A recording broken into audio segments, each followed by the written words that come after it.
Ding, ding, ding. Ring-a-ling-ling. This is the proper slider. We can't use the WCW 80s music anymore because we switched audio providers. Welcome to the Power Bombcast. I guess we'll talk about wrestling. You know, everyone is always... They announced Moana 2. Who cares about wrestling anymore? Moana 2. Surprise. This fall? What? How are they making that in secret? The Rock will be there. It's related. Incredible. Jeff Grubb, what do you think about Moana 2? No. I'm your back to host you, Jan. of the Power Bombcast, Jan Ochoa. Mike Minotti's here. I'm going to introduce him last still, though. And you're welcome, Mike. Entering a number 2 into the Power Bombcast today, Dan Reichert. Hello. Hi. Hello, Dan. Finishing his story somehow, one way or another, Jeff Grubb. Hey, have you guys tried to smile like Cody Rhodes? I've been trying to do it. It's hard.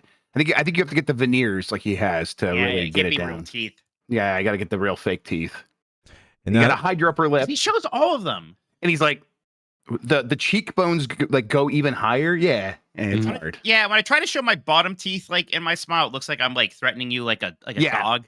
Right, He does something when he's you're trying to walking- scare me away. When he's walking backstage, where he kind of like looks down and kind of like half laughs at something, and look up smiling. He'll walk in straight faced and then look down. And He's like, he's just remembering a funny story someone told him. Yeah, this is crazy. Yeah, he's right. He's like, oh man, that Mike McClunchy, man. Oh. And you know, our own legend here. He's going to throw all of us through the barbershop glass eventually, and I'm waiting for it. Mike Minotti. Kid, honestly, I can go on and on. I can explain every natural phenomenon. The Okay, tide, the grass, the ground. No, that was Maui. Just What is he messing doing? around. He's doing What a is he doing? Moana. He's doing a Moana. I'll stop there. Okay. Hey, there's a lot of stuff to talk about in wrestling. Within specifically the last 2.5 weeks, a whole boatload of stuff. I thought this would be fun to talk about the Royal Rumble, but then the rest of the world happened, and it turns out confirming Vince McMahon is a piece of shit. we've known for a we've long known that. time. We've known that for sure, but now hammered home more than ever. A terrible human being that should burn in hell. I think the thing that's especially awful about this is that, like, I think we've always known for a long time that he's a terrible person, but a lot of times it's spoken about in generalities, and he's terrible, and he's terrible to talent, and he uses these talents up and chews them up and spits them out and screws them over and all this stuff. You could always make assumptions about how shitty he is in other arenas, but, you know, I read that entire lawsuit like as soon as it went up, and that level of detail that it goes into, and a name and a face, and the way he so clearly just saw someone at a very vulnerable point in their life and thought, aha, now that's how I get him. Like, it kind of fucked me up to read that. Like, again, always knew he was a shitty person, but and again, we should probably say allegedly all over this because it's a legal thing or whatever. But like, allegedly. The reading the details of it really for a few hours afterwards put me in a funk, and I still get angry thinking about it. And where we go from here is going to be very, very interesting. I think it's going to keep evolving for a long time. Yeah. This kind of thing, when it comes out and it's like one concise story about him doing terrible things to an individual. It's like, okay, this is what we know about. It does feel like tip of the iceberg stuff. It feels like we're going to find out a lot more. Like, obviously, like the legit criminal acts that he did that are detailed in that lawsuit allegedly is they're like horrifying, and of course that's the stuff that should be punished. It's like it does taint everything else even more. Like, of course he was always a piece of shit, but I just think about anyone who was just trying to get by, and it's like, oh, I gotta change my life to impress Vince McMahon. This, like, go and read that, and you're like, this is the person I was trying to impress. This is the person I was trying to get to believe in me, and it's going to make everyone involved feel that much dirtier, and it's really sad at a certain point. Obviously, it's terrible what he did. Like, it's hard to like couch these in proper terms, but like saying that goes without saying. It's like everything else, like the dominoes go like so deep down here, where it's like now everything involved in this feels so much worse because of him. Yeah, and you think about, you know, other than allegedly any sexual misconduct or anything like that,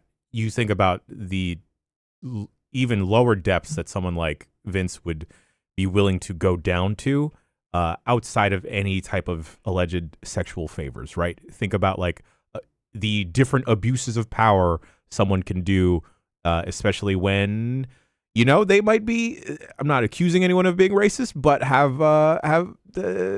may think some type of way about other folks. And that feels especially scummy. Other stories that may come out. And yeah, we are, it is a heinous situation. And it definitely did put a cloud over, and it's still, rightfully so, hanging over the WWE as it should. No, it's not. The Rock came back. Who's talking about him? Who cares? No, The Rock's here. It's fine now. They're doing their best. I mean, they're doing their best. It's impossible. Like, that's the thing, is he is so inextricably linked to the history of the company that like anything celebrating the history, and like wrestling loves looking back at history. WWE in particular, like, you know, look at what's going on right now with the games, with the 40 years of WrestleMania thing. It's like, well, we're already, okay, we'll take Brock off the cover. And then, like, how much do you think Vince is all, I mean, WrestleMania was always him. It's always the clips. WrestleMania, I guarantee that clips in that story mode.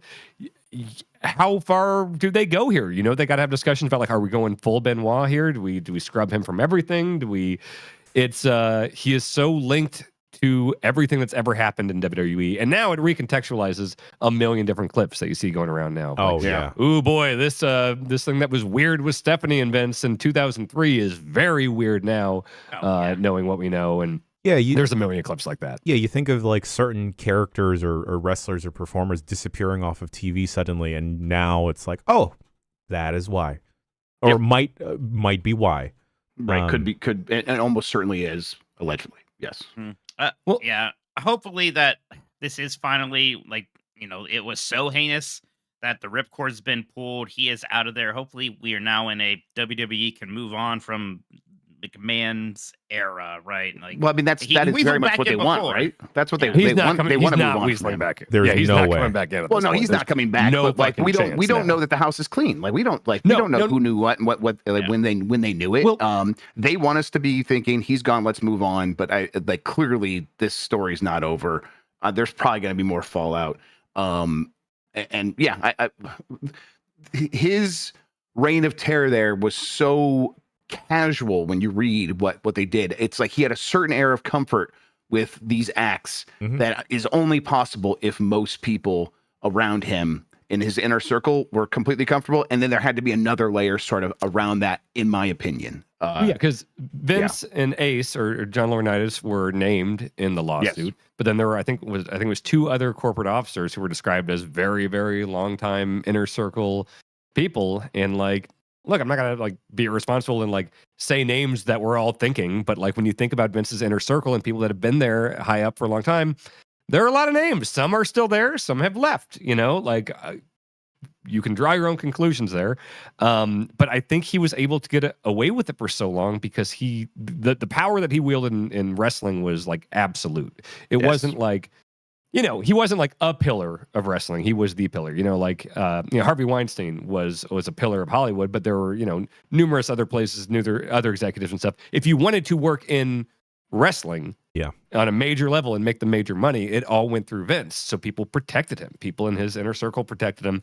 And now that you see Johnny has already turned on him, Johnny's doing the like, hey, I was a victim too. They are going to start eating each other. And especially now that Vince doesn't have power, no one, you know, unless, you know, he's got shit on other people, then maybe he still wields that power of like, oh, this person isn't going to go nuclear against Vince because he's got some incriminating stuff on him or whatever. But that's where it's going to get really interesting. The fact that Johnny is already, you know, kind of turned hard on Vince. Like, if this goes to court, it's going to be fucking ugly. Yeah. I almost don't see it being settled out of court. She's saying she doesn't want a settlement. Okay. Yeah. And the question is if like others will come out, because like you have to imagine there's a million other stories.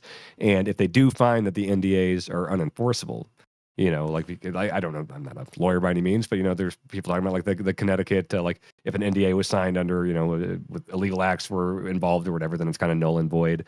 If the court finds that that's unenforceable, then like how many people are going to come out and be like, all right, here we go. Like, I think you already saw, I haven't read the article today, but I saw while we were on the air, a Vice article went up about John Laurinaitis basically confirming the Ashley Massaro stuff that they denied they knew about. Oh, okay. Laurinaitis apparently is saying now that like, yep, we knew about that. Yep. So And WWE knew about that, and that's part of him turning, right? It's like, Vince was orchestrating that as well. Johnny is going to have a hard time getting any sympathy for that stuff, because clearly he was also a monster. But that's that's the strategy there for them. And you're right, it's going to be them eating each other. And I mean, once one of those dominoes falls, the next one does fall as well. And I think we are kind of at the beginning of that in a lot of cases. Oh, very much so. And I mean, we saw all the stories popping up, and then Slim Jim decided to temporarily pull their sponsorship over WWE. And then as soon as that starts happening, that's when we saw Vince officially step down and remove ties, cut ties from TKO. But as soon as the money starts getting fumbled up, unfortunately. I mean, remember when, social media was very angry a few years ago about the Fabulous Moolah Battle Royale at WrestleMania, and WWE was like, whatever. And then the second Snickers was like, what the fuck? They're like, whoa, no, we're going to call it something else, Yeah. Yeah. The impossible pivot now. I think since the last time we all chatted together, I don't think CM Punk was in the WWE yet. No. Oh, God. Jesus. Okay. God, so much has happened. Yeah.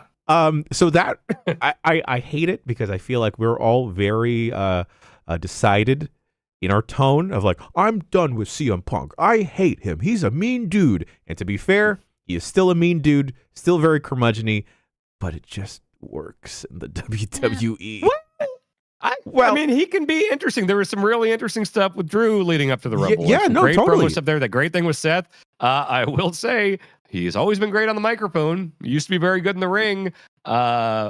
Even before it was clear he was injured, that Rumble performance was not the most inspiring. It was rough. Actually, are we good to kind of like bring in the Rumble for this stuff? Yeah. Because Rumble booking was pretty boring in my opinion, and I think that's the second Rumble in a row that I thought was actually pretty boring. I'm like glad Cody won twice in a row, but overall I thought it was pretty boring. But like CM Punk, all the CM Punk stuff just felt so weird, and obviously him being injured explains a lot of it. Was he injured early in that match? Because he spent a lot of that match like dry heaving or in the corners. It was the Drew DDT. Yeah. Yeah, at first I was like, is he gassed this early? Is he like that, bad of ring shape?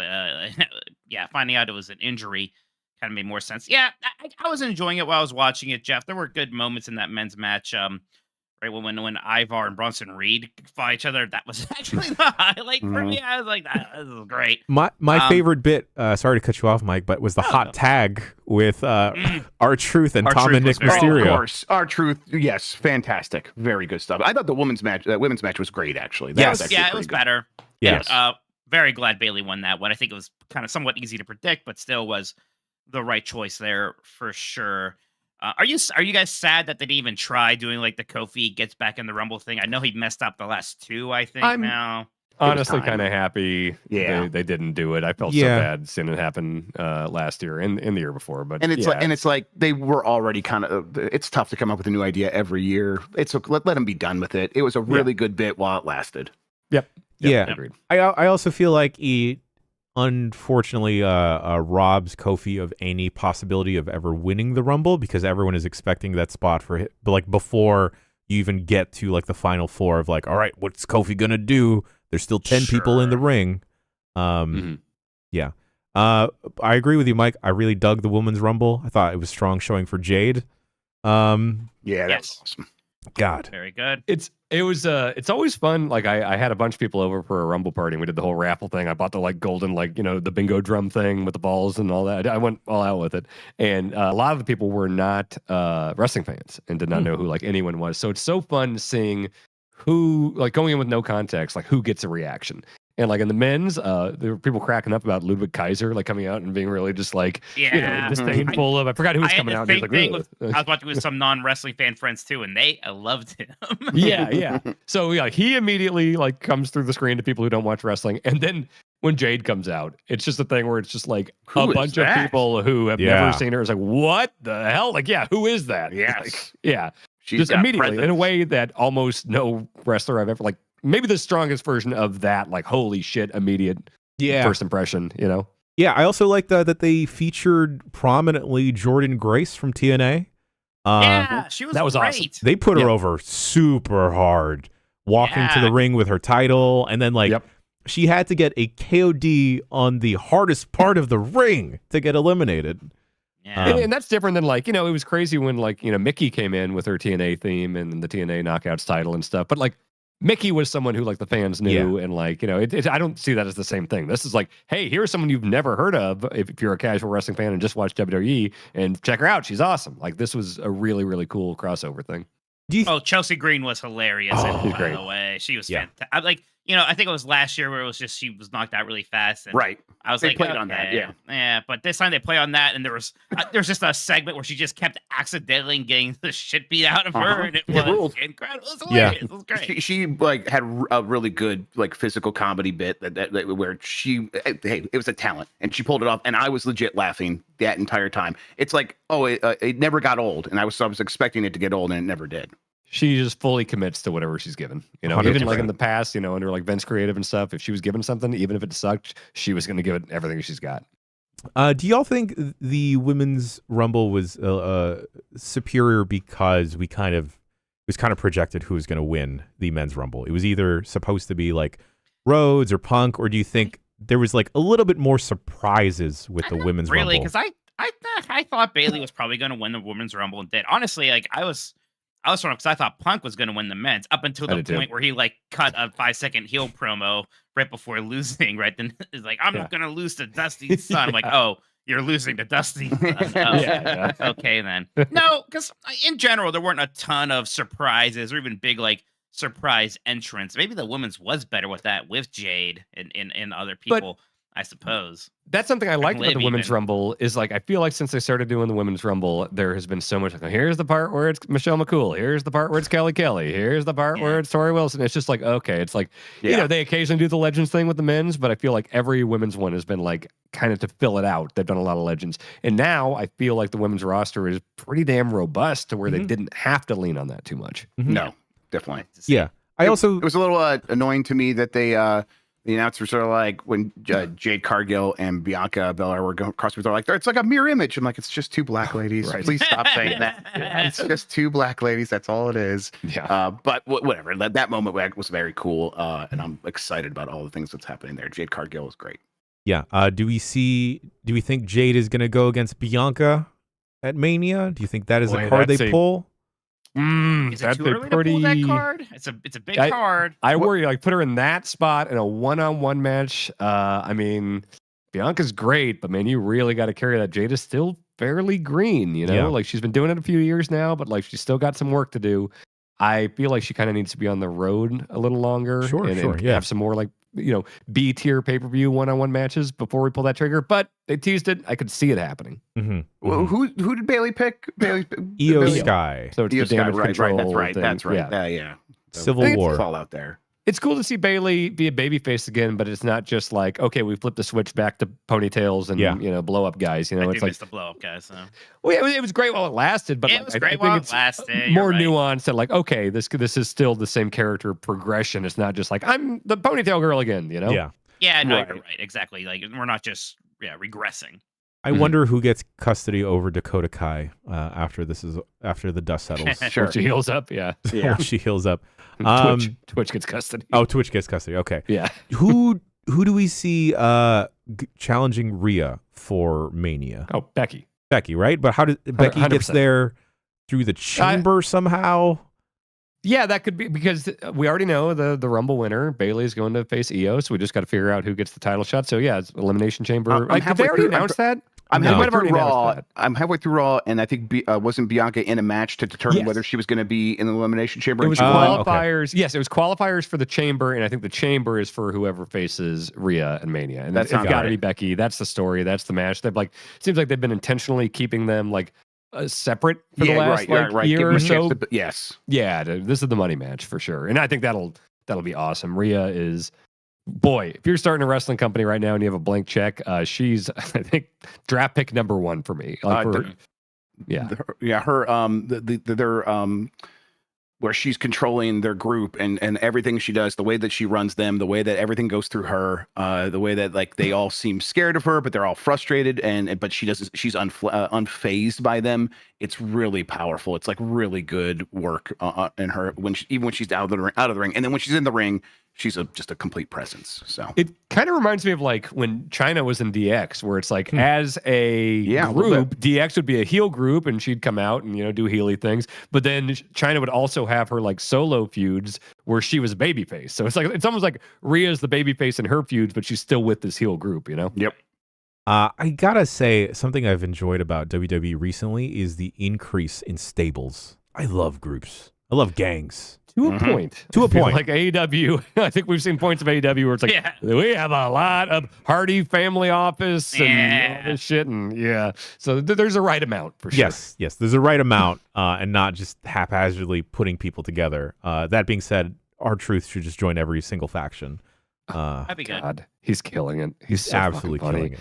It's great too, because like I know everyone legit finds him fucking hilarious. Like everyone on the roster, that's the first thing they'll say about R-Truth is like he's fucking hilarious. And so you watch anyone reacting to him when he's doing his stuff, and you can tell they're trying so hard not to corpse. Like I loved it when he was telling Damian Priest, he's like, "Oh, you're like my older brother," and Damian just dead face like, "You're older than me, Truth." You're older than me. I just love the bit that Truth's childhood hero is John Cena, even though he's hilarious. He does his moves. Older. Let's go back to the men's rumble. I thought it was all right. Yeah, I don't know if I liked it. I'm glad Cody won. I'm like I am kind of all aboard with Cody at this point. I think in 2024 making the white meat babyface work is really, really, really impressive, and it's like makes me want to root for him. The fact that he like kind of no one else could possibly do this other than him, and that's John Cena was doing it for a while, and then he kind of ran that out, and it's like it felt like, okay, that was going to be it. That's the last beacon of what that looks like. Obviously, it's a little bit different with Cody Rhodes, but the fact that he's able to just twist it and still basically be that kind of character, and it's all smiles and it's all high fives to kids, and it works, and I want him to win. Man, have they made this as confusing as possible? Yes. I don't consider myself the get angry about wrestling storylines guy that a lot of the internet is doing right now. They're getting like super furious, but I can't deny they have made this confusing and they made everyone look stupid. For folks that may not be up to date, Cody Rhodes wound up winning the men's Royal Rumble and then very obliquely challenging Roman Reigns at the end of that pay-per-view. He literally, you got Seth up in one corner, you got Roman in the other. He goes to the Roman corner, pointing at Roman on the air at the end of the Rumble, going, it's you. That's the title. That's the one I want. And the play-by-play is like, I wonder who he's going to pick. And they're like, well, I guess we know who he's picking. Yes. It's like, yeah, we do now. Of course he's picking Roman. That's been the story the entire time. Exactly. That's the belt, Yeah, for these past 2 years since like he lost last Mania. And then we didn't consider the fact that he's taken counsel, though. They did not lock it in. They said, I've been taking counsel from someone that maybe had their own interests in mind. But you can make that's the thing. You can make that story at this point. That story you easily. Can pivot. And that's the thing. Everyone's mad now. But think about WrestleMania 30. Everyone remembers and loves Daniel Bryan winning the title. You're not worried about those weeks that he was bumming around with the Wyatt family wearing a janitor uniform beforehand. Like that stuff sucked. But they did pivot, and they pivoted under a worse regime back then, a regime that was way more kind of hard-headed about their bad ideas and stuff like that. Obviously, they know what's going on now. They're playing into this now. There's the weird stuff about, the rumors about like the actual contract saying like it's got to be Rock versus Reigns. So like, okay, is there wiggle room for you bring Cody into that, So again, for folks at home, Cody Rhodes rightfully can challenge whoever he wants for Mania.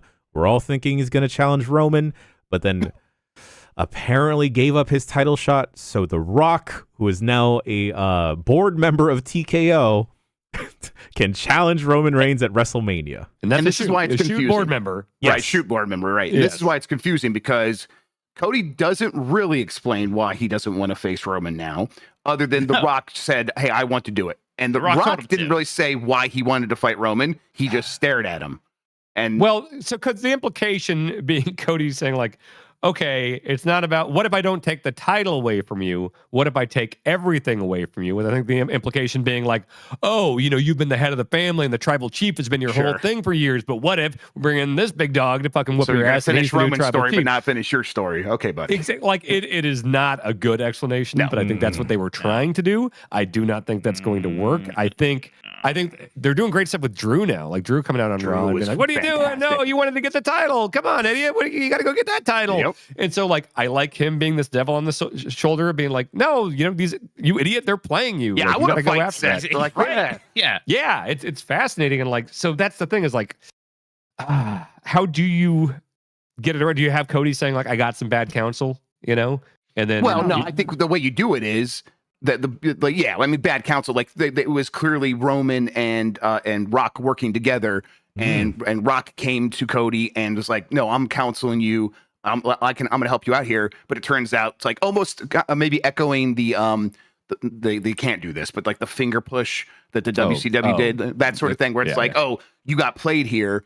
And I think Cody could still like end up losing in this particular like WrestleMania because of that. And things keep going. I know that upsets you, Mike. I know you don't want to hear that, but I think they could still kind of play that story and have it keep going. And they put hard times on Cody Rhodes still, and that's like, oh, everyone now this board member is working against Cody Rhodes. How could he ever overcome that? And I think it keeps the story going for at least another year. To make him the most over babyface in the world. He is the most over babyface in the world. How much harder does this iron have to be before we strike with it? Well, let's try to make chicken salad out of chicken shit here. And like some of the best stuff Rock ever did was after he left for Hollywood and he came back as Hollywood Rock and everything, and he had this air about him. You can still do that because he's an even bigger star now. You think Rock wants to be heel? No, I don't think he wants to be, but I think he might have to recognize that he needs to be. Look, next time he comes out in front of a crowd, he is going to get booed. Fucking he's going to be like, The Rock hears you. The Rock loves freedom of speech. Don't worry. But anyway, then he goes and calls Roman Reigns a pooty poo-poo and something. No, I think that the best way you play it is you make him super Hollywood Rock. You lean into the fact that he's a TKO board member. They didn't hide that. They put that on every single news blast they could. So lean into that. You got Roman as the kind of like dominant champion that people are into. That's still like a young relevant star, but also is a heel and can get a mixture of boos and cheers. You've got Rock, who I think is going to be like uniformly booed, but also they will accomplish the thing of like, a lot of people are going to watch. A lot of casual people who know The Rock and don't know current wrestling will watch because of this. So you accomplish that goal of more people. It's not buying the pay-per-views anymore, but, buying the merch, getting into the product again. And then you have Cody as the straight up babyface that everyone's rooting for. And you have an unpredictable ending at that point. Like people worried now, is Rock fucking a board member and thinks he's what's best for business and is legit going to say like, no, I'm ending this fucking 4-year storyline? There's that genuine fear. I think there's moving parts there, and I do think a triple threat could be kind of fascinating. Yeah, I start to worry about The Rock's ego as of late. Oh, for sure. And like, are the blinders on so dramatically that he just he chooses not to hear it.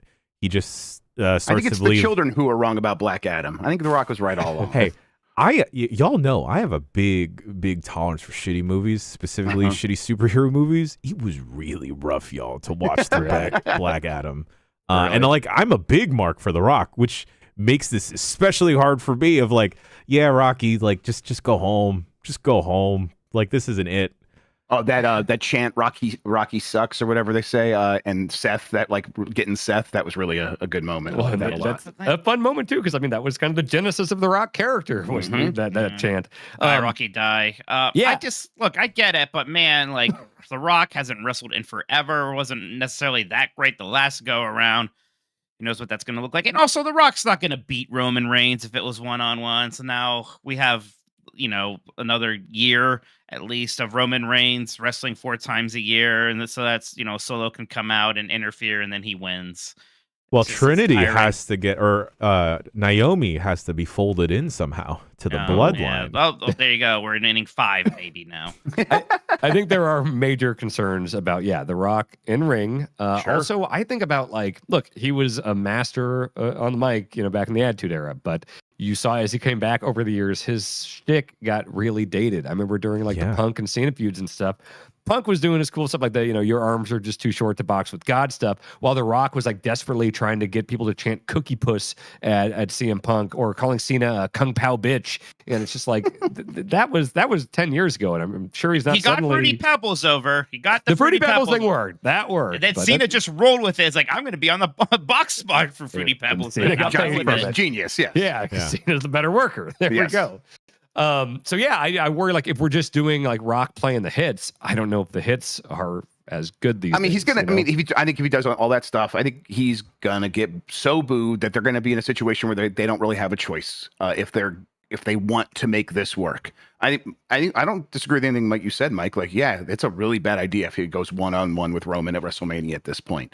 I think seemed like that was the plan based on what we heard on the contract. But I don't think they're playing 4D chess or anything, but now that they have everything laid out in front of them, if they can't convince The Rock to shift gears, then they have bigger problems. Then they really do just have bigger problems, because now the ego has come to WWE, and you have to deal with that before you're going to be able to get past any of this. If they are able to get them to like work with what's best for the storyline, I think there's a potential for this storyline to continue to be very fascinating, and I am invested. Well, it's amazing that this is Rock Hogan, but Rock is the Hogan this time around, but like he has even more power because Hogan was just a guy with an ego and a lot of sway and a creative control clause. The Rock's a fucking board member of the company. Yeah. So this is a much bigger version of that at this point. Yep. And they want to do that authority storyline all the time. It hasn't worked in the last 20 times they've tried it. Could work here. Could work here. They could. They've been trying to recreate Austin Vince for forever. It's never worked since then. But the thing that pisses me off the most about this is just how it devalues both major titles, right? Of like, yeah, they're bad at that. It feels like it hasn't mattered at all, and I feel like it's an atrocity what they've done with like the big gold belt and just putting a big WWE. Roman versus Rock definitely doesn't need the title. If only say Cody won last year, then we wouldn't have to necessarily worry about making this a title thing. I think they want to break those records. I mean, I don't think. I think he might break Bruno's record. The record you're talking about is 4 years away now. Absolutely not, dude. It would be WrestleMania. It'd be WrestleMania 44. Roman would be in his mid-40s, which is not ancient by wrestling standards, especially not at the pace he is wrestling. Yeah. He is wrestling a handful of times a year. But his style is not particularly dangerous. Like, it's not out of the question. Who else are they gonna bring up just for Roman to tear down, though? Because, like, That's sure, the thing. Yeah. Braun Breaker has like an incredible presence right now. I like Trick Williams a lot. You just need Booker T to help do his reference or his entrance. There'll be a whole wave of probably more AEW exiles at some point. You can fight Ricky Starks or something. Oh my God! Yeah, Hangman. What if Ricky Starks ends? He's the one that dethrones Roman. Yeah. He picks up Cody after a match. He's like, "I'll help finish the story, Cody," and then he does his little thing. I might be into that. Again. I might be into that. Punk got hurt again. You can't believe that? You can't. It's the most believable thing in wrestling ever. Yeah. I guess. Because he's straight edge. He's never done drugs. Right. He feels all the pain. We need more drugs in wrestling. Yeah, that's what we need. That's our motto here. Can you imagine how bad it would have been if he was supposed to win the Rumble? Oh God. Well, then, like, I feel like it's an easier story to write, perhaps, if Punk has to give up his title shot and then you play The Rock's music. Right. At that point, it's almost okay, well, that's a good filler for that. Yeah. Yeah. Yeah. And then Punk could have a chip on his shoulder about that because The Rock swung in before and took his WrestleMania main event, Yeah. Again, right? Yeah. Oh, yeah. That might have been better, actually. Dude, the Drew shit, though, like, first of all, you've got the feud for when he does come back. For when Punk comes back, it's already there. Oh, yeah. Drew has been fucking hilarious. And, like, to just be this heel who's just not saying lies is great. You can tell he's having fun with it. And I feel like Drew is doing it in such a smarter way than other folks in AEW were trying to do it, because they were leaning too much into the ha he he, look, internet wrestling community, we're referencing the stuff, versus Drew just being an asshole. But he's not wrong. No, he's just saying, like, hey, you were a shitty person to me when we worked together. I don't like you because of that. Like, you have a history of being a shitty person. Like, just saying what we're all saying, but like with a microphone in his hand. So go ahead, Grub. Well, no, I was going to change gears a little bit, so please keep going. Oh, I was going to say, like, if everything goes right and maybe we get Drew facing Seth at Mania, and then Drew takes the title. 4 or 6 months down the line, Punk is healthy enough, comes back. That is a hot feud that works. to carry us through the rest Absolutely. of the year there. And And that then, like, Seth immediately could still be involved there too, because I think those Exactly. three kind of really butt heads in a great way. And that gives Drew the shine that he unfortunately missed because of the pandemic era, the Thunderdome era of wrestling. But Grub, where are you gonna lead the convo?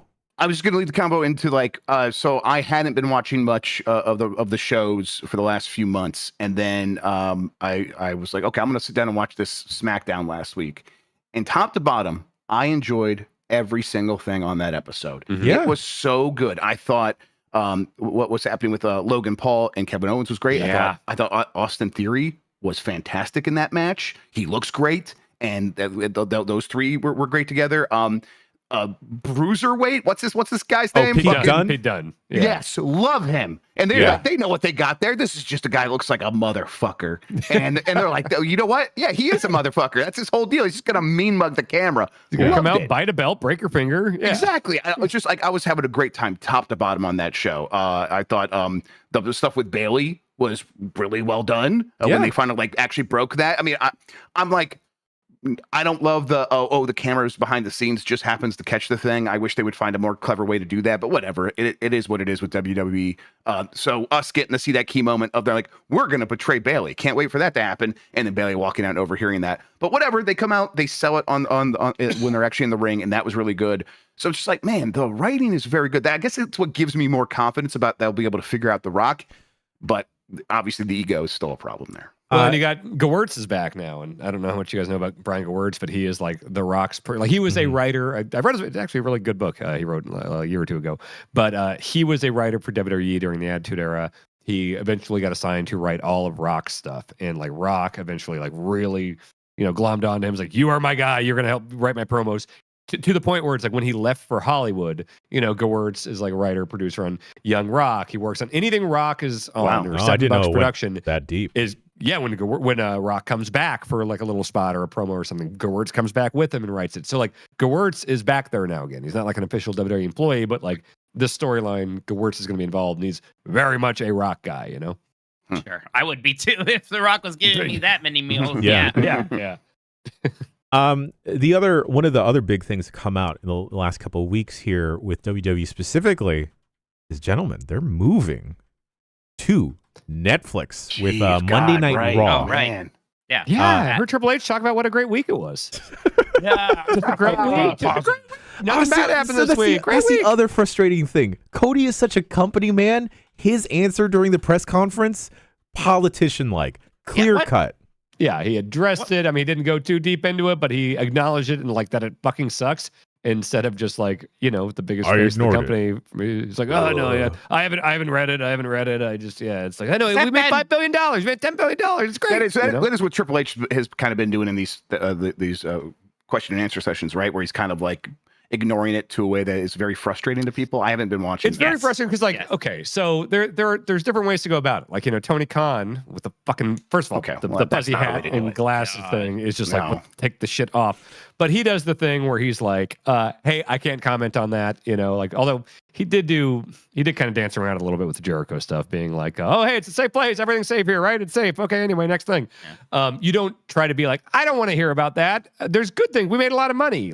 Hunter did that in about the worst way you could have done. I cannot believe really bad. It went down that way. And it's hard to tell if it was bad training from the PR people, or if that's just Hunter thought that was the best way to do it. He thought just through pure charisma or something, he could get people to Triple H and right. charisma. It is more important that you made a bunch of money. Peanut butter and jelly. Yeah. Oh God. I don't know. Weird.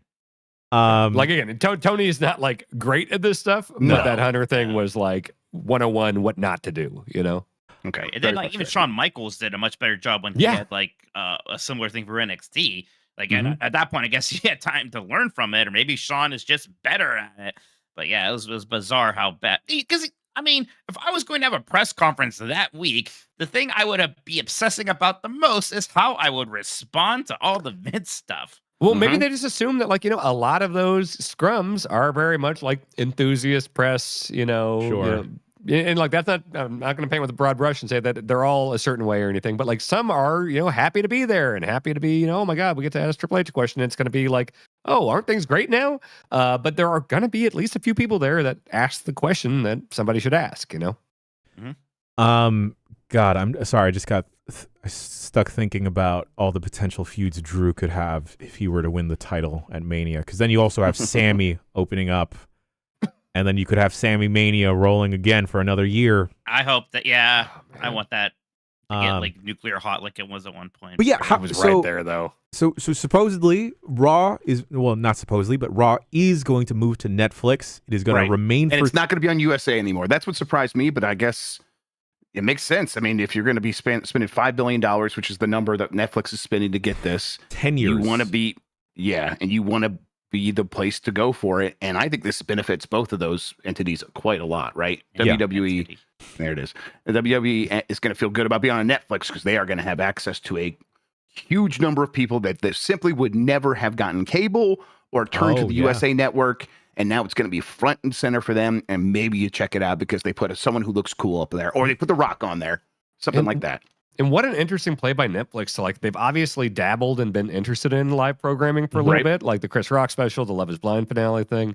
But this is a big play for it. Like, this is their first major, like, long-term investment in the thing. And, like, I mean, this could wind up being a huge success. I don't really see a world where this is a huge failure. Like, this seems like a pretty smart get. No. For them, but I mean, if the Netflix Live technology is bad, like, and everyone just hates using it. We get 5 years from now and they never really figure it out. It's like, man, I wish this was on Hulu or whatever. At that point, yeah, maybe. But as long as the technology's all like in place, it should be completely fine. And it was not, but like the Love is Blind finale was an absolute train wreck. It didn't work. Right. But you have to wonder, like, how many people, like, well, are they going to lean on WWE's history of, like, WWE had people that put together the fucking network, and the network wasn't perfect, but it worked more than it didn't, In a cave with a box of scraps. That's how they did it.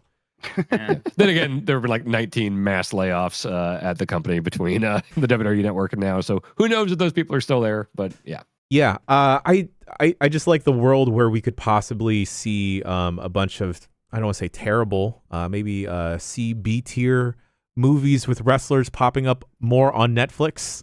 Well, let me remind you that this started, like, the earliest WWE and Netflix deals were, remember the zombie match during the pandemic? Right. That was for, was it Army or War of the Dead or whatever? The one Army of the Dead, Oh, this Zack Snyder movie? Yeah. Yes, and the other one was the Golden Egg situation, that Red Notice or whatever, the Rock one. That was another Netflix deal. So they tested the water with a couple implementations, and that was while I worked there, and I remember the executives being extremely excited about these Netflix deals. Can you imagine Randy Orton RKOing the Demigorgon from Stranger Things? Okay. Wonder no more.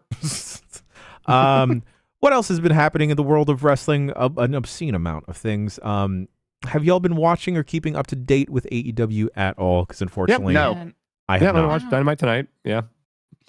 Yeah, it's just, I don't know. It's just, it seems boring over there at the moment. I gotta be honest. I'll say the devil thing going on as long as it did, and taking up so much TV time and leading to nothing. Like, I get they were put in a tough position because they, like, built this whole thing around two personalities that both got hurt. So, like, it's kind of a hard thing to write yourself out of when the whole thing has been built around these two guys. But holy shit, the outcome of that, like, months-long storyline was, like, here's a stable of guys that don't get too much of a reaction, and they don't really have a clear goal, and their leaders in a wheelchair and can't fight, and they're not over, and, like, they want to fight Orange Cassidy now. Like, that's what this is all about. Like, it's just, I know that wasn't what was planned, but, like, boy, if that didn't all land, that was a wet fart. Absolutely. It's not about, I love Samoa Joe, and it's, he's not the problem. No. But I don't know how many interesting feuds Samoa Joe can have right now in AEW. I don't know. He can make anything work, but it's just not the most exciting thing in the world right now. I think you have Joe kick a lot of people's asses for a while because he's very fun to watch do that. Like, that hook match was a ton of fun. You don't have to build him up as a credible champion. He's as credible as it gets, but have him just destroy some people. Have him, put the title up, defend it a handful of times, and then when it's time to pull the trigger on, like, Swerve or something, like, I feel like Swerve is the most obvious, like, on the ascent guy they have right now. He's killing it. AEW is gonna have to figure out how to get a good face championship run working here eventually, though. Like when MJF turned face again, it was like it kind of okay, but it got tiring really fast. Like the one face that seems to be consistently over to me is Orange Cassidy, and I don't know if I don't know if you give the belt to him or if you try to get Hangman that hot again. I don't know, but I don't know if the AEW audience is just right. That's what I was going to not ask. really the audience for that. I mean, we saw what they did with Cody, right? Right. Yeah, they're very cynical. Yeah, they're so cynical that kind of like it's hard to navigate, even for Cody. Maybe especially for Cody, the way he was playing it. Why can't Orange Cassidy just be the main face at AEW? He could. He could. Homegrown. I mean, I know he didn't like. I know he had an indie run before, but he was day one Dynamite guy. Right. The crowd fucking loves not him. Quite day one. The characters not to be pedantic, but yes. What's that? Early. Not quite day one. Not to be pedantic, but pretty early on in AEW. Was he not day one?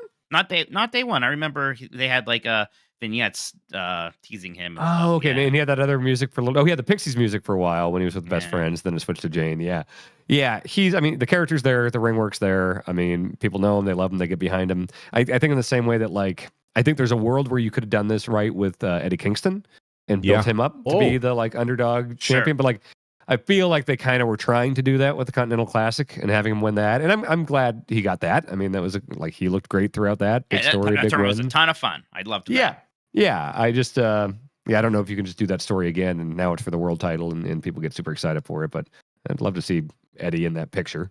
Yeah, my problem with AEW is that I just can't really remember any important storylines because I love all of the wrestlers there. Like I love Swerve, Hangman, the whole roster. But then I also forget it is an incredibly bloated roster. Yes. And with the rumors popping up that we may see a Mercedes Moné popping up in the women's division, I just don't know if that, based off of previous booking history, if it's going to have the longevity or it's going to deliver in an impactful way. Right. Well, like one of the things that is working really well right now is Toni Storm, who is hilarious with her character at the moment, right? So, yeah, I don't know where Mercedes just slots in there exactly. Go ahead, Dan. But I just worry about like how many times have they gotten a big signing, from WWE or a free agent, and everyone was so excited. It's like, oh, this person's clearly finally going to get to be in the title picture and be a big deal. Like Malachi, Cesaro, or Claudio, Keith Lee. I know Keith Lee had a lot. And there's a lot of health stuff going on there, but like so many of these big signings have just kind of flatlined or just kind of been in the background. Ironically, the one that kind of was, the announcement was seen as underwhelming when it happened, but turned into something was Christian. Christian actually worked, and people were bummed. People were kind of making fun of like, oh, you made a big deal out of Christian, and then like he's actually been the best one. He's been fantastic. Yeah, but on the other side of it, Edge, huge fucking name. One of the biggest names they could have brought over. He's just, doing his open challenge stuff, a couple of fights with Christian. He doesn't feel like a big deal, So that is my, I think, Mike, you were saying that about Mercedes or Sasha, is that like you make a big deal out of it, and how quick is it going to be before it's just like, all right, she's just kind of floundering around, doing a bunch of matches that don't really have a build. Right. The one person who did move the needle really was CM Punk, and there's not another CM Punk out there. There just isn't. Is there any indication? I think last time we had this conversation, it was pretty similar about AEW. Maybe not quite as like dire. Maybe it's not dire. I don't know. I think the conversation was, hey, this is because Tony Khan's booking, and it's all on him, and he writes the show each night before they go live and all that stuff. And he it seems like he's still doing that. Is there any sense that any of that could change? I think that's probably true, and I don't know what really changes that. It's not all bad though, and that could turn around. Part of it is, this time of the year is traditionally sort of WWE time anyways. Sure, that's good. Rumble, Elimination Chamber, WrestleMania, and then all this other stuff, right? Even us, we only have so much bandwidth to think about wrestling, and everything I really want to be thinking about, just for better or for worse, is going on at WWE right now, not in AEW. Fair enough. Yeah. Mm-hmm. And that's the word. What if Okada goes to AEW? I'd like that. I love Okada. Me too, but is he just going to be a guy? Yeah. Oh, that'd be terrible. That's what I'm saying. Whereas, like, imagine him getting a Mania entrance and how hard they would go for that. Yeah. I think I tweeted it out like maybe before the Rumble, but like I could see a world where I want Okada to take the title off of Roman instead. Well, if that's what we're playing towards, I might be on board with that. It's 100% not what we're doing. That's the bottom of the ninth. Yeah. Yeah, there you Yeah, that's maybe extra innings in the 11th. I don't know. I was like pretty hyped when Michael Cole said, "What inning do you think we're in now?" or whatever after Rumble. I'm like, okay, the fact that they're still alluding to that, and then to have The Rock come in and just sort of mess all that up was also kind of funny. Mike prescribed or accurately said this about me. I like things ironically a lot of times, and so people getting upset about like the way what's happening in wrestling fuels me a little bit. So right now, the way it is with WWE, where like it's great storytelling and everyone's kind of mad about it, is like perfect fodder for me to be in a good zone with it. Yeah, it's that mix of like actual like good storytelling and a it's product, and also there's just the right amount of chaos going on where it's like, what the fuck is going on? How are they going to get out of this? Yeah, it's pretty perfect right now on that front. I think WWE could be perfect storyline wise as soon as they get the title off of Roman.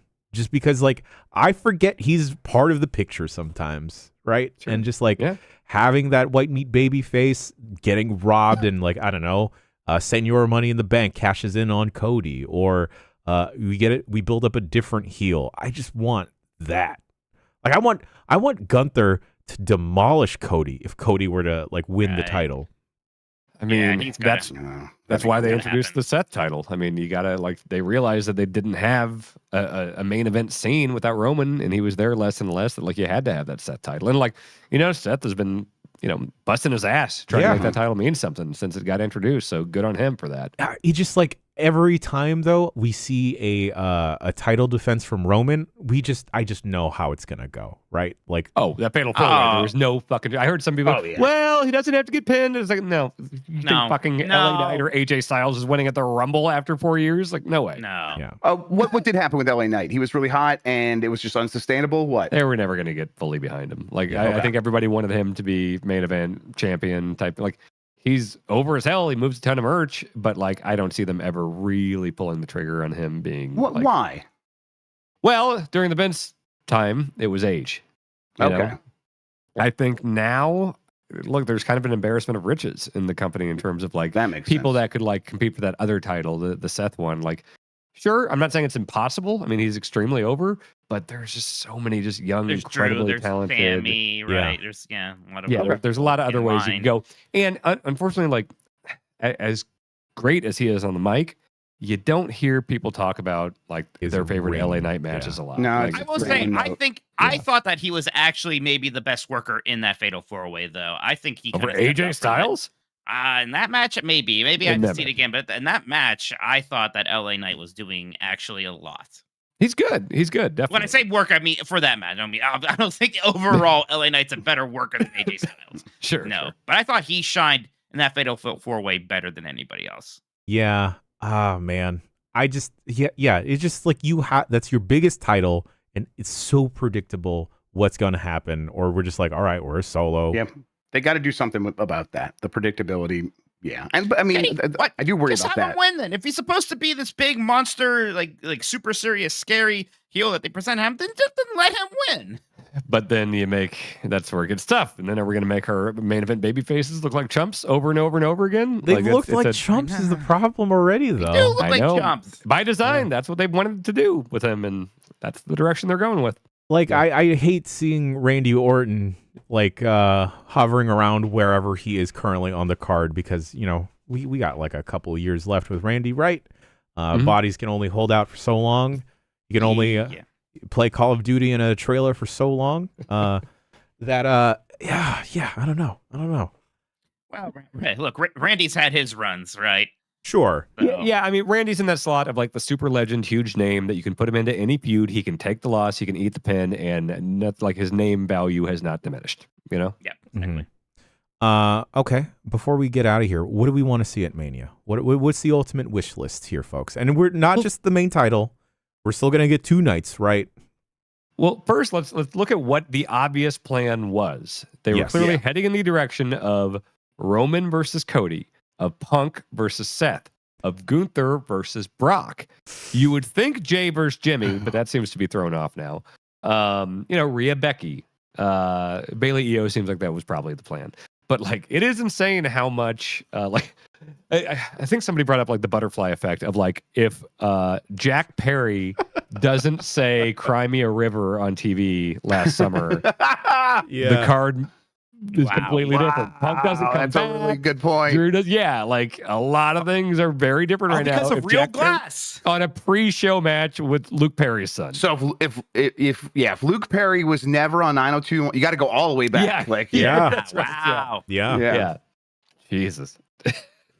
So I mean, that's obviously what the plan was those matches, and Gunther, they definitely got to pivot with him. I mean, Gunther had spoken for a long time about how Brock was the dream match, and look, understandably why that's not happening. But yeah, it looked like they were planting the seeds for Gunther and Jay. They were planning on Monday, I think. Yeah, I that's still right. See that? Yeah, like Jay, main event Jay. We got to put some respect on the name. Yeah.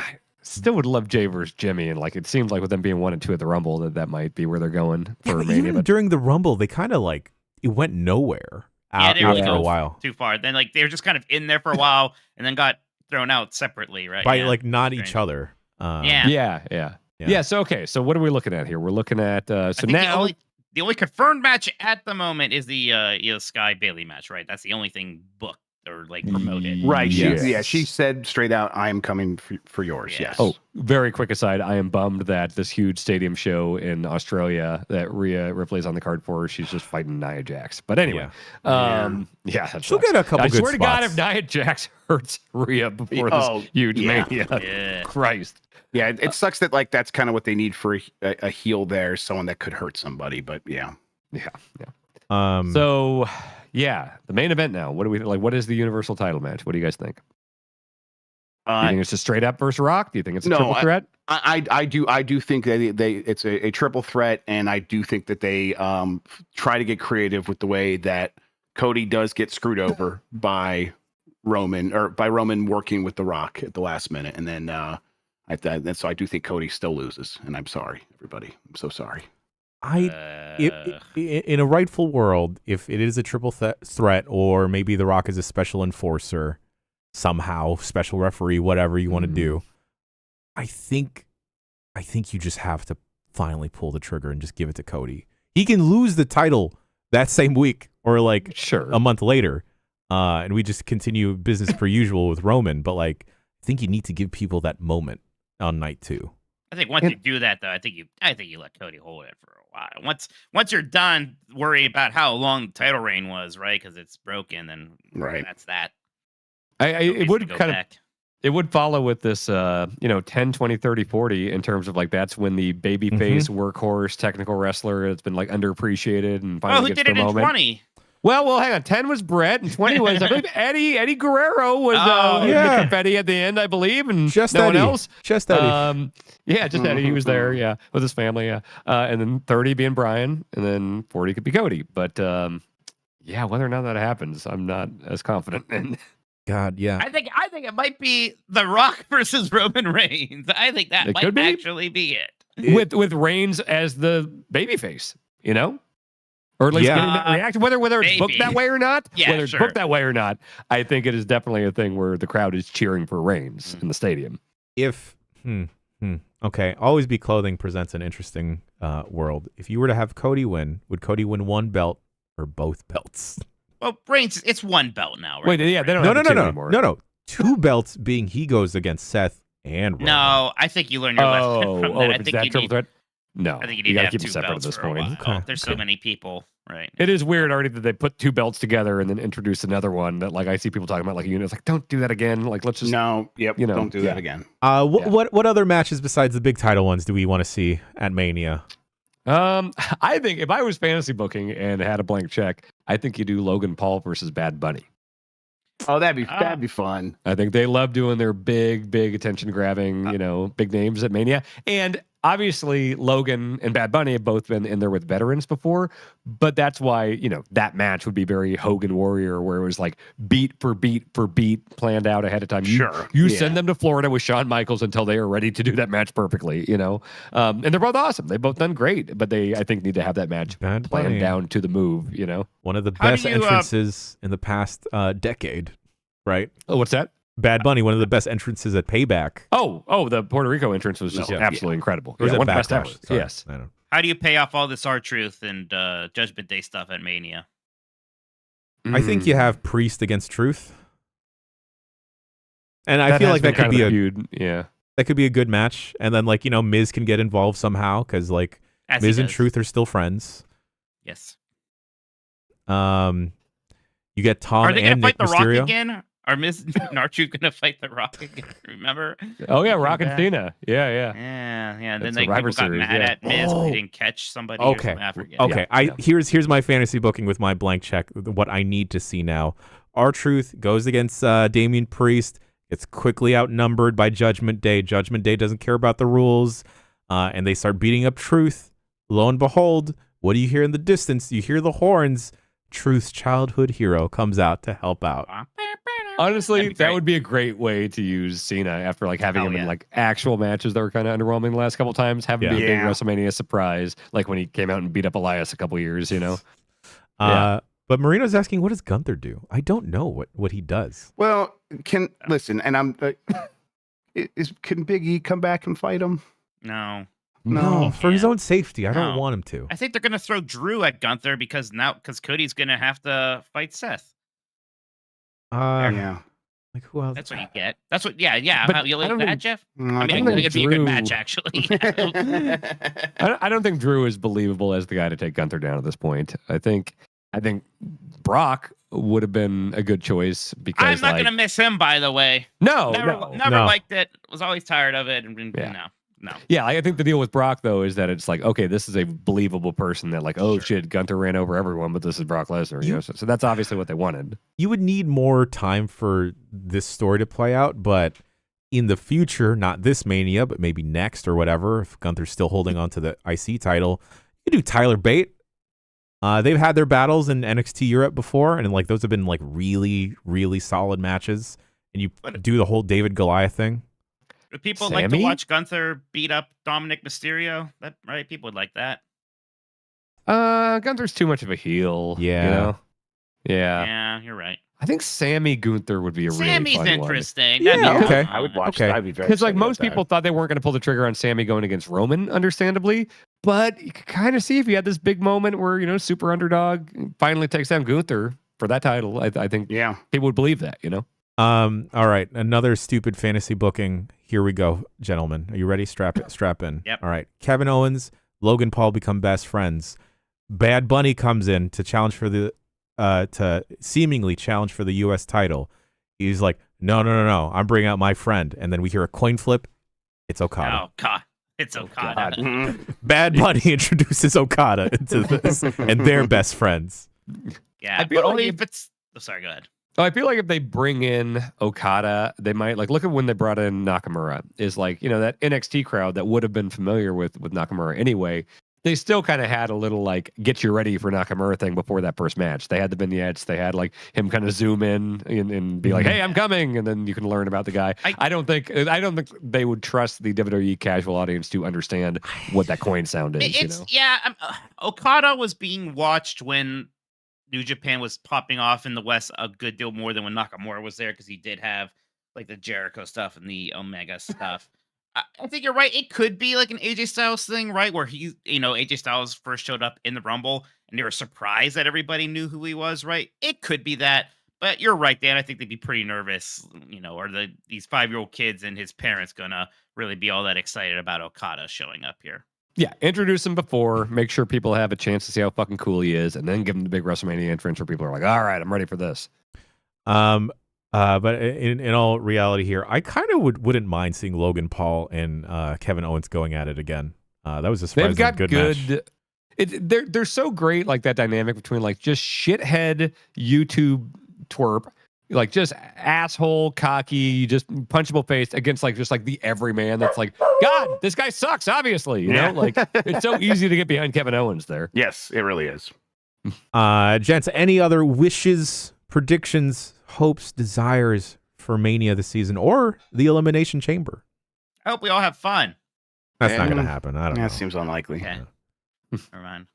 Dan, were you going to say something?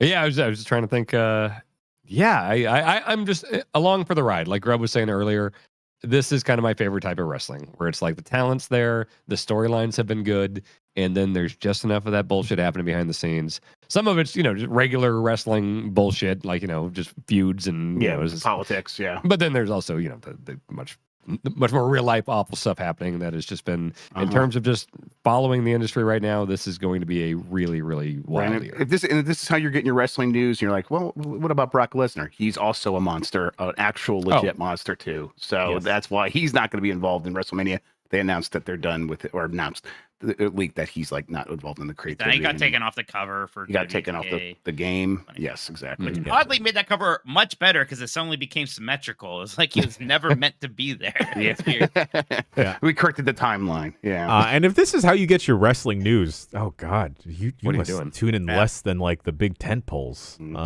I've seen some people say that like this is like what they listen to, and sometimes this is how they find out about wrestling stuff. I feel like Ben Hansen listens to this because he listens to every podcast, but he doesn't watch any wrestling. And he's like, yeah, for Ben, sure. If you're listening to this, text me why you're listening to this, because that's confusing. Well, folks, we're in Mania season now, and we'll see if we're, I don't know what inning we're in. Are we flinching? Are we doing the meme of like the sad guy and then the other guy looking out the bus very happy?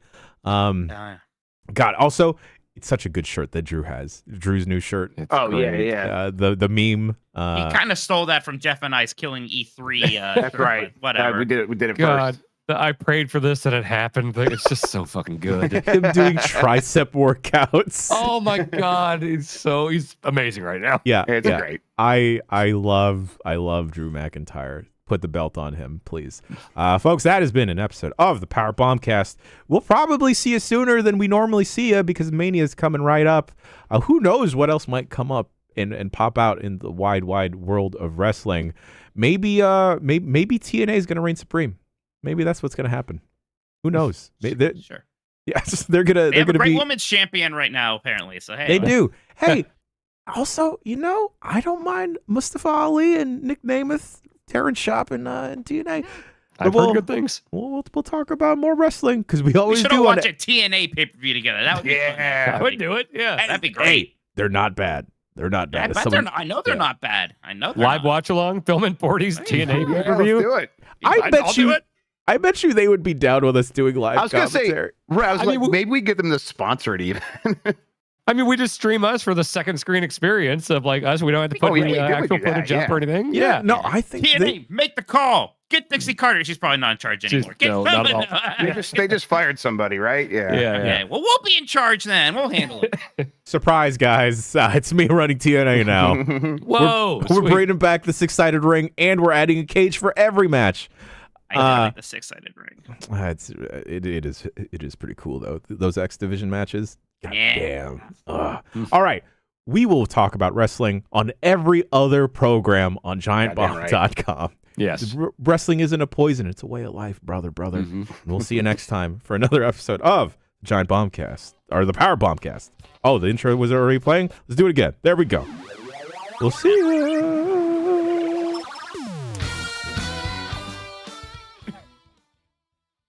Okay. Oh, my mic is still on. Goodbye.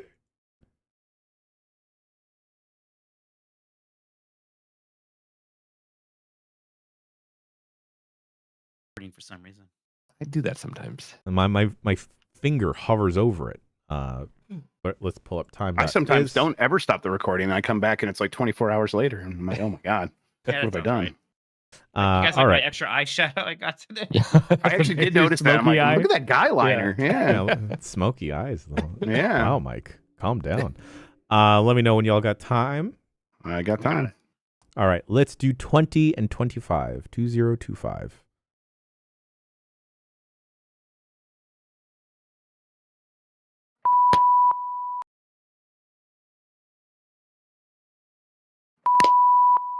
Beautiful podcasting. Alrighty. Fun. I got somebody we can raid. Okay. I love finally getting a chance to talk about wrestling. I know. You're Gosh. pretty repressed about it most of the time. Yeah. We're always talking about pickleball lately. I've heard that sounds fun too. I do want to try pickleball. Absolutely. Man, if Roman Rock was the plan, they really did a very bad job at it. Like if that